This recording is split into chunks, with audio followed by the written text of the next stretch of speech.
Of all the archery traditions, the most unexplored would have to be the late Romans or early Byzantines, and for understandable reasons. The Romans aren't exactly around anymore.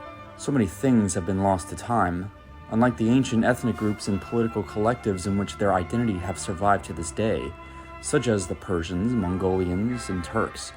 But nobody nowadays officially presents themselves as Romans, and unlike the other prior mentioned peoples, there no longer exists an unbroken lineage. Nonetheless, Roman writers in the 6th century scribing the exploits of their war machine have elected to talk about their archery, that the bow is the main weapon of the Roman, and that the power of their technique is a necessity. One of these writers includes Procopius of Caesarea, who found it necessary to describe the ways of the Roman horse archer in the very beginning of his book, as an argument against his contemporaries who misguidedly worship the classical era and give no credit to modern improvements. Essentially, he was the opposite of Vogetius from a century earlier, who believed that the ills of the Romans came from abandoning the ways of the high imperium of the 1st century, while Procopius argues of the same valor of these 1st century legionaries has survived into the 6th century, but acknowledges that it has evolved to fit the necessities of the time, which was the Roman archer. Another exists in the form of the anonymous writers of Maurice's Strategicon, penned 3 decades after Justinian I. In fact, the very first thing that is talked about just after prayer to the Mother Mary is the training and equipping of archers, including brief and straightforward explanations on the manner of how they shot, both in terms of finger lock on the string and the manner of how one archer must loose the arrow. The Strategicon is an army manual that is meant to be a practical guide to military methods, strategy, and tactics, with an intimate knowledge of their enemies and how to deal with them. This work presents the second half of the set of puzzle pieces for Roman archery reconstruction. Procopius is treated by modern historians with skepticism, and even his claims of Roman archery's power may even be a bit of an embellishment, but we know for certain it is still very authentic because the information given to us in the Strategicon, a much more reliable source, about the means of which Roman archers shoot is still very much in line with what Procopius purveys.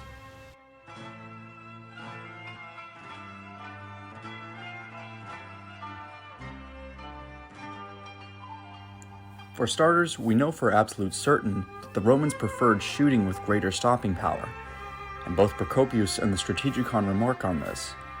Procopius describes the power coming from the anchor point in which the archer shoots, being just opposite the right ear.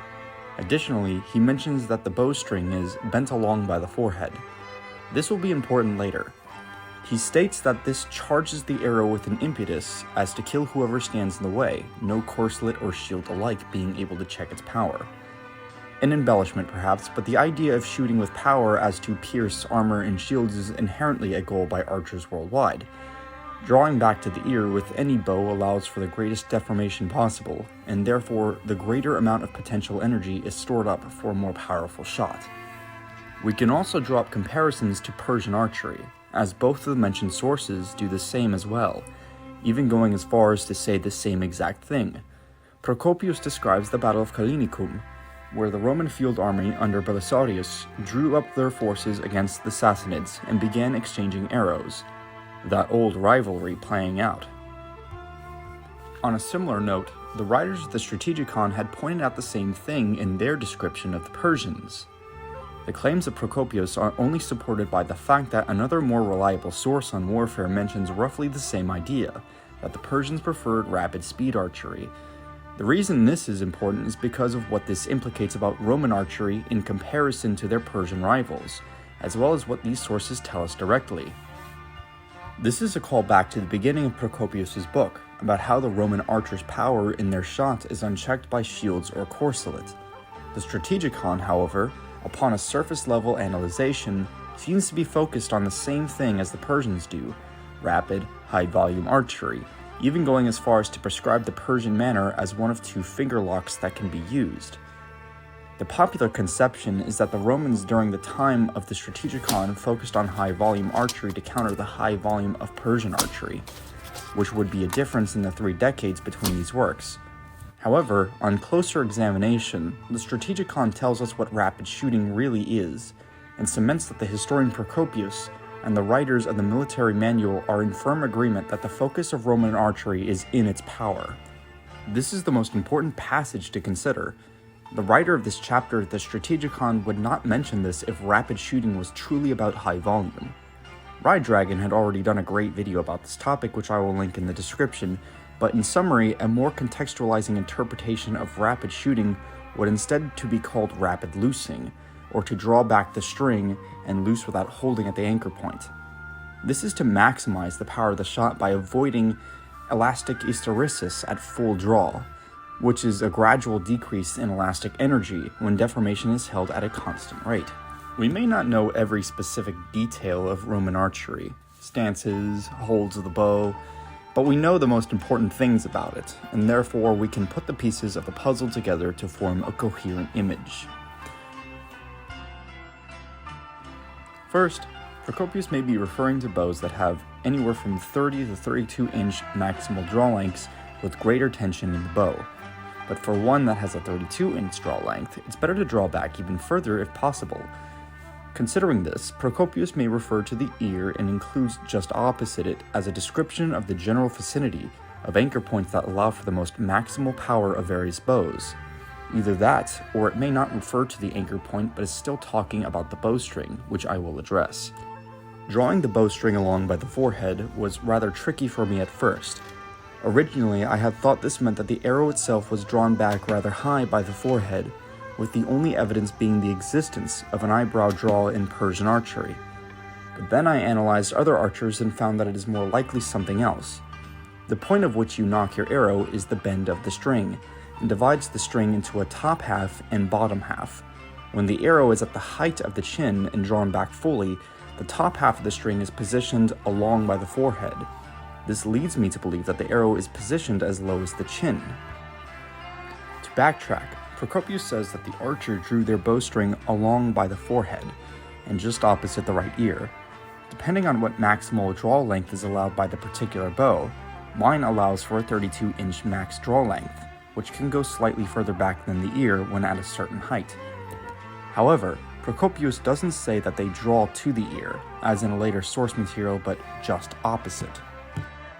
Of course, opposite the right ear could also refer to the top of the bowstring as well, and not the back of the arrow. Going back to viewing the archer from a horizontal view, the archer with a fully drawn bowstring and more level with the chin will have the top of the bowstring generally positioned along by the forehead, but doesn't have to necessarily mean that the string is over the forehead if you have a longer bow.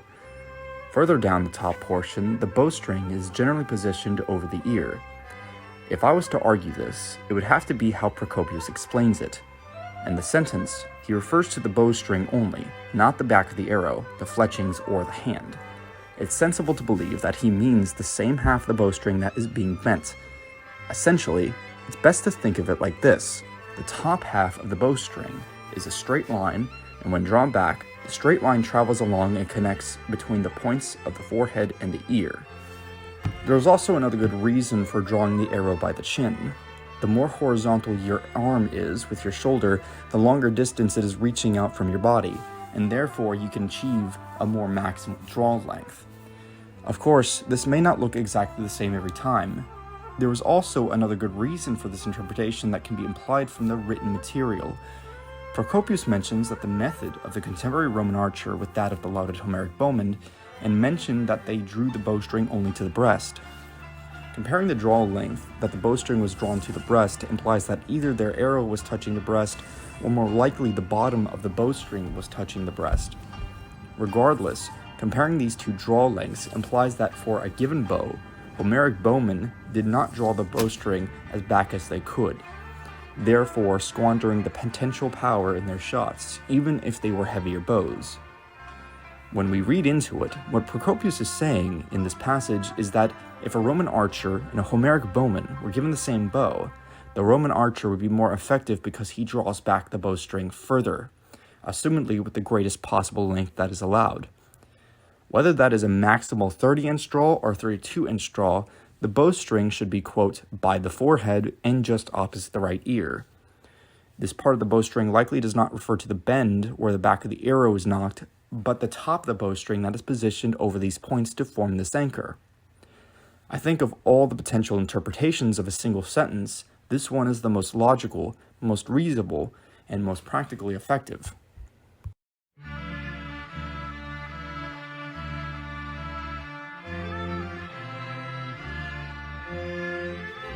Being able to shoot rapidly from full draw is difficult and has to be a trained motor skill.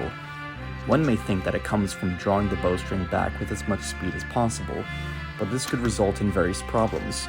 You will, as a beginner, focus too heavily on the speed itself that you won't achieve the maximal draw length, and therefore you won't get the most out of the shot. You may loose too soon before achieving peak draw length because you're too focused on the rapid shot. Drawing back with speed could destabilize your aim, and therefore your shots could be all over the place, rather than precise. You may not even have a bow with a draw weight that allows you to draw back with such speed. For all bows, you should practice slowly at first. Draw back slow, hold your anchor point even, and focus on form. To check your form, hold your anchor point for a few seconds, and bring your bow towards you till you feel the string. You have good form if you can feel the bowstring on your ear. Practice this for a few sets a day to get used to the anatomy of it. Use the Roman manner, a lock of 63 or 69 even. If your thumb becomes too tense, then you can utilize any other draw with the arrow on the right side of the bow in order to keep practicing this anchor. A Slavic or early Sassanid draw is fine, or a version of it that places the bottom pinky on the string as well. If preferred, you can also use a Mediterranean draw as it does not inhibit shooting on the right side, but only if you're used to shooting in this way. You should progress to using a heavier bow so that you can maximize the effect of your shot, more accurately simulating Roman archery as it is described. You should do this only when you have become used to shooting rapidly with your beginner's bow. Before you start loosing rapidly, you should loose slowly. If one focused on loosing rapidly, they may neglect achieving ideal draw length. You should draw back and anchor in the way Procopius describes, but hold it there initially for 5 seconds, and then loose, bringing your hand to either your shoulder or throwing it back all the way. You may follow through with a dip of the bow or not, either way. Holding the draw is not useful for actual service, but this kind of isometric training will make it so that handling bows with greater draw weights is more manageable, which is beneficial in your progress. Eventually, you will reduce this hold to 4 seconds, then to 3 seconds, and so on. Eventually, you will become so familiar with the feeling of this anchor that you can loose in less than a second, and eventually loose without holding at all while having the strength to manage the bow with ease. In this way, you can teach yourself to loose rapidly and powerfully from full draw. This is essential to powerful shooting. Next, the Romans used heavier bows than their Persian counterparts. It's reasonable to believe that they would have utilized more compound movements, just that we don't know exactly what these are. However, if one were to commit to rapid shooting while steadying their aim, the movements had to utilize larger muscles, yes, but should limit the amount of movement of the bow hand itself in order to stabilize the aim as much as possible. Again, you aim while you draw. I would suggest a variation of a pushdown. The bow is extended in front fully, with the bow hand at a constant height, being as level with the shoulder as possible, and the nocked arrow is pointed down. You start the movement by drawing the arrow back first, and then, by bringing the point of the arrow up while in the middle of the draw, will sequentially fully engage the much larger latissimus dorsi muscle. Proper technique can be viewed by the elbow moving in a half circle, and the string hand ending at full draw at a lower level than where it started. This makes it indefinitely easy to pull back to full draw. While the Romans did indeed prefer heavier bows, as is evident, this could also be another explanation as to why the Strategicon recommended that bows are more so on the weaker side than to what the individual archer is accustomed to, and not just for avoiding fatiguing in combat. It would make for a combination of inherent power within the bow itself, mixed with the rapid release, and therefore a bow that is more manageable for a strong archer while minimizing the movement in the bow hand in order to stabilize their aim as they draw. In a sense, they tailored their bows to customize to the technique of a rapid, stable, and powerful release, not just to their individual strength. So, in summary, the Roman archer pulled the bow back as far as possible, anchored in a way so that the string is over the ear, loosed rapidly to maximize stopping power, compound but simple movements to stabilize the aim while drawing. In this way, you can shoot like a Roman archer in the 6th century, as according to original sources.